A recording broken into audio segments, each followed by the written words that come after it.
I saw one one I never saw I got one apple.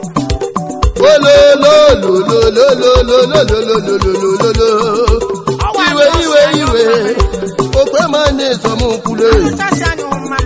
ndebe duri je modiri mekwani no gba kebe ndomale nneji okwe mane somo ko Yegera kuzimano nule Dimano no nama dimano magebe dimano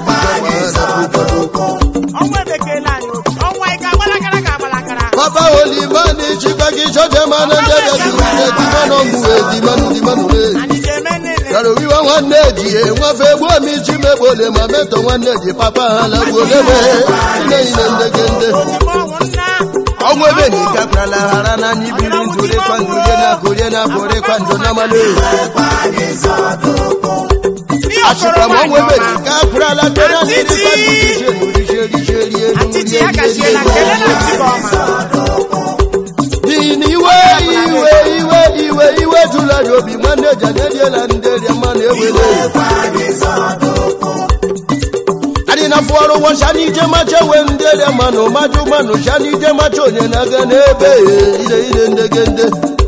Bwana jomano ajo joshi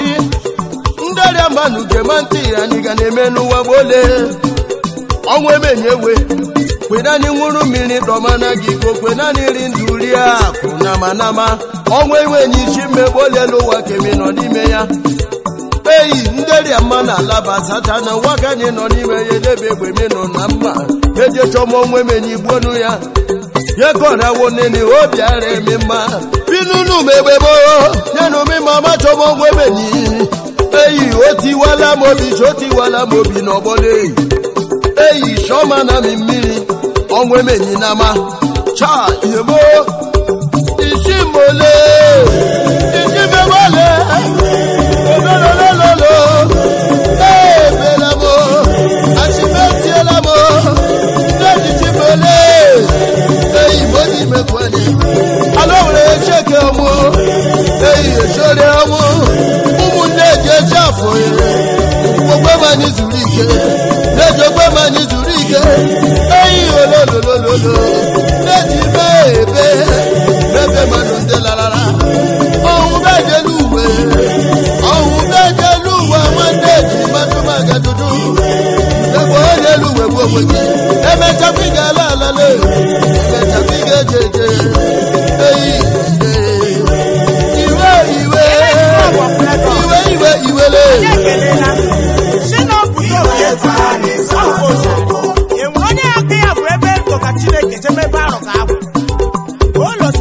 Kwenani zurike Kwenani muru mini domana giko webe iwe Legwenanderi Oliver di koku wane di chola bara chike ligwe Yeko na wone ndebe tuke na nopalo Pocha mwande chitimongo Bishop wane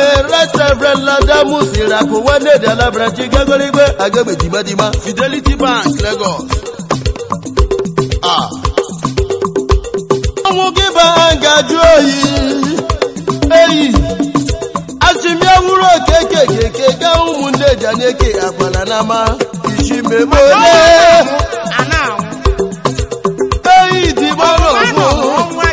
Evangelist ikoku mwande jidomo mama alabola mother in Israel ejene evangelist ikoku galolo gidimano Ujebana Wafo bibiese na mwandeji Chibagiti mano Mbojari gudu nama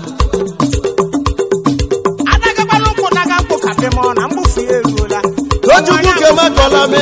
Mwandeji dimongu Mbojari gudu nama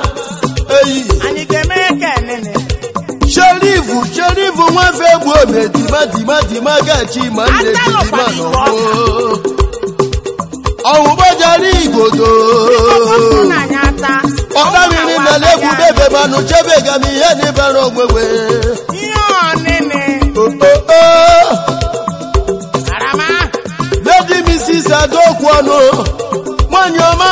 Deputy Governor of Imo State. Ìbọ̀mù, Manyoma Dibanu.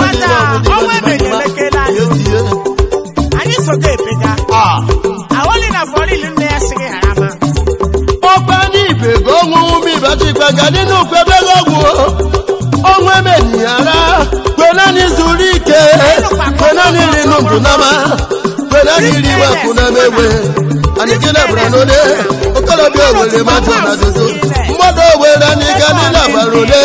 igbo n'ụzọ ije lee ụmụnne ji eche gị ọnwụ